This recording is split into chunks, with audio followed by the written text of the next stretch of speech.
Now at 11, Oregon lawmakers make progress on getting a transportation funding bill to the governor's desk. But it is a critical step we must take to stabilize our system. Plus, Evergreen Public Schools see a delay to the fall semester as union negotiations stall. We're just trying to come to some sort of an agreement so that we can get back to our important work. Plus, confusion and concern after a change in federal vaccine policy limits who now can get the newest COVID-19 vaccine. I should not have to go to this much time and effort simply to get a vaccine.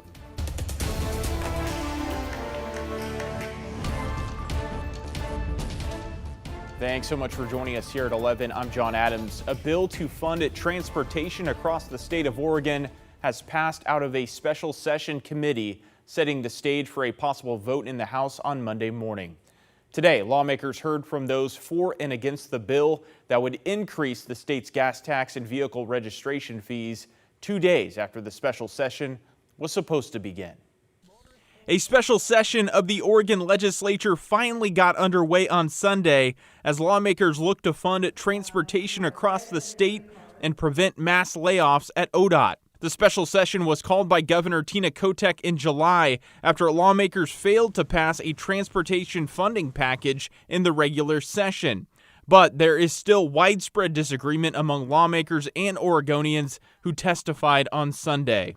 I'm blind, and transit is not just an option for me, it is the key to my independence. I use it every day to get to work, shop, to get to medical appointments. We are not a money tree that when you decide you want more money, that we have to struggle harder or make cuts to our lives to fill your wants.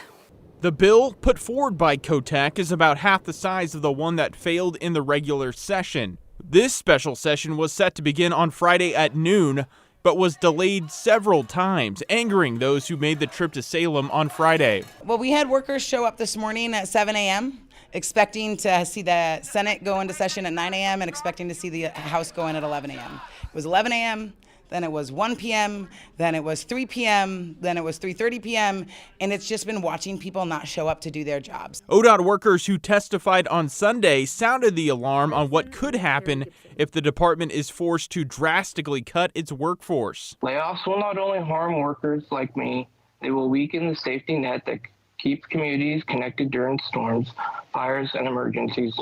State Republicans continue to push back on the governor's bill, saying Oregonians can't afford more taxes. Republicans have proposed alternatives to this. There are a lot of ways to cover the cost for maintenance workers, but what we just heard in testimony from the governor's staff is that this bill goes far and away beyond just covering the people that are going to plow the roads.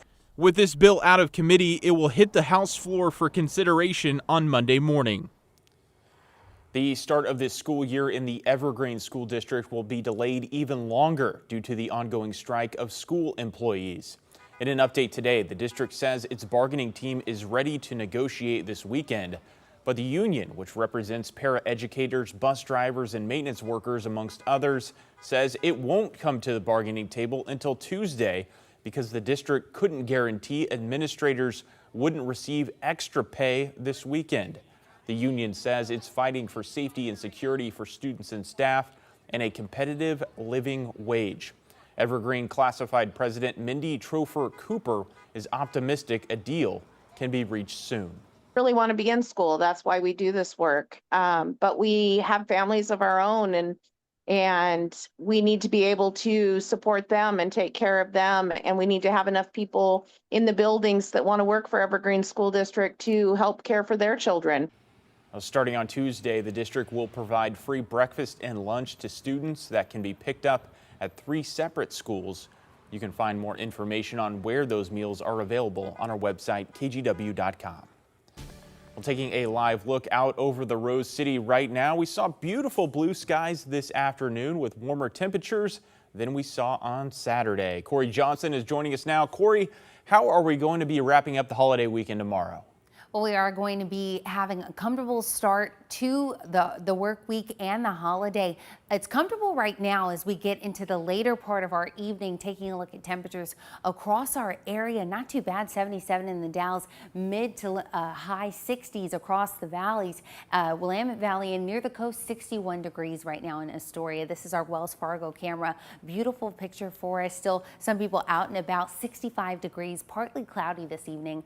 Over in Salem, the moon definitely out in full blast right now in full visibility, 67 degrees for us there. And our Chinook Winds Casino camera in Lincoln City, you can see those waves moving in. Not much in the way of fog or cloud cover near the coast with 58 degrees for us this evening there. Taking a look at your Labor Day holiday, this is what you can expect for most of the day. Pretty similar to what we've seen throughout much of this weekend. Mostly cloudy, early morning 60s. Those clouds breaking up as we get into the late morning, and then by early afternoon reaching mid 70s. Late afternoon topping out around 85 degrees, but the warm weather is here to stay for us this week. As we get into Monday and into Tuesday, it'll heat up even more. I'll break that down in your 7-day forecast coming up. All right, Corey, thank you. We'll see you soon. To Central Oregon now, where the immigrant fire continues to burn with 0% containment. Fire officials say today it's burned more than 21,000 acres, about 20 miles southeast of Oak Ridge. While it's burning in a remote area, travelers should know it has forced several closures in the Willamette National Forest. That includes roads, campsites, hiking trails, and hunting areas. For more information, head to the Forest Service website. And good news today from the flat fire burning near Sisters. Crews are starting to return to their home districts as the fire is now 39% contained. But there's still a red flag warning in the area. It's burned about 23,000 acres since it first flared up 10 days ago. Level 1 and 2 evacuation notices are still in place in the area. And we continue to track the latest surrounding the detainment of 2 firefighters in Washington who were battling a wildfire. The men are now being held at an ICE detention center in Tacoma. Washington Congresswoman Emily Randall, who represents the district where the facility is located, says she was denied entry during an unannounced visit on Saturday. Randall says she was not allowed inside, but that officials there confirmed they were holding the 2 people working for companies that had been contracted to help fight Washington's largest wildfire. According to a statement released by the agency, the Bureau of Land Management had terminated contracts with the firefighting companies after completing an unspecified criminal investigation. There is no legal authority for them to deny me access to do my oversight duty, but they did. And at a time when this administration is waging a war on immigrants in our communities and folks who look like they might be immigrants, rounding up lab workers and roofers and parents and folks who have been here a long time, many of whom are, checking in with immigration to, make sure that they are following the steps that they should be. We are seeing people just rounded up and disappeared. On Friday, the Department of Homeland Security issued a statement on X, which said the 2 men apprehended were not firefighters, but worked in a support role cutting logs into firewood. Federal officials have not yet identified the men. A new survey from the construction industry shows increased immigration enforcement is leading to additional workforce shortages. The survey shows nearly 1/3 of construction firms have been affected by the recent Trump administration crackdown on illegal immigrants. 4% of firms polled said ICE arrests or rumored immigration raids in Oregon led workers to either walk off the job or not show up at all. In Washington, 25% of construction firms polled said their subcontractors have lost workers due to the immigration crackdown in the last 6 months. Even if they are legal, I think there's a fear of a raid and then being called up in something that is very disruptive to their family and to them. The heightened awareness, the heightened concern is probably exacerbating the problem of people staying away from work. Construction leaders are calling for new lawful ways for people to enter the country to work in the construction industry and more funding for construction education to grow the workforce. In health news, new concerns and confusion about who can get a COVID shot and where as kids head back to school and cases begin to tick up. Marissa Parra reports. As new COVID cases are rising across the country, hospitals are starting to feel the impact. But new guidance over who can get the COVID vaccine is causing confusion. It should not be this hard. I should not have to go to this much time and effort simply to get a vaccine to keep me from getting ill. Last week, the FDA narrowed approvals for the COVID vaccine to adults 65 and over, or younger people who have an underlying health condition. A big change under the leadership of Robert F. Kennedy Jr., the Health and Human Services Secretary under the Trump administration. The FDA's decision does not affect the availability of COVID vaccines for Americans who want them.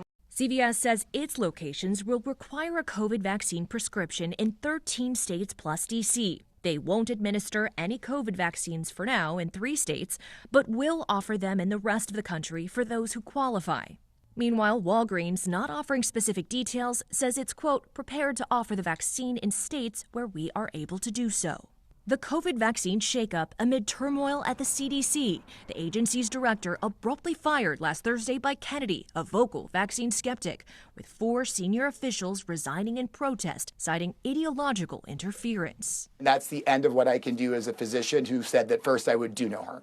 The American Academy of Pediatrics calling the new vaccine limitations, quote, deeply troubling, insisting broader vaccination is needed for kids even without a secondary condition. 53% of those children hospitalized last season had no underlying conditions. The mixed messaging untimely as the school year and the battle over these vaccines is just beginning. Marissa Parra, NBC News. And a traffic announcement with the holiday tomorrow. TriMet buses and the MAX will run on their Sunday schedules. That means buses that don't run on Sunday will not run on Labor Day. The Portland streetcar will run on its Saturday schedule.